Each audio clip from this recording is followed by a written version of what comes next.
Because of Helene that's coming in from Florida, did make landfall as a Category 4 storm, and now it's lifted north into Georgia. It's a tropical storm now, so it's losing a lot of its wind, but not the case for severe weather. Tornado watches posted from South Carolina all the way still down into Florida. Now, I wanted to recap and talk about some of the statistics with this particular storm. Now, whenever we have hurricanes that make landfall, of course, they go down in history. Sometimes the name becomes retired because it was such a big storm.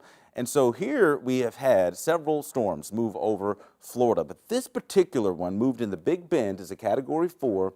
And in this particular part of Florida, that had not happened since the 1800s. You have had several other storms close by, but not in that particular stretch of Florida. Remember, Michael, that actually moved close to Panama City. That was a Category 5 in 2018 with winds at the center at 160, one of the stronger ones to hit the state.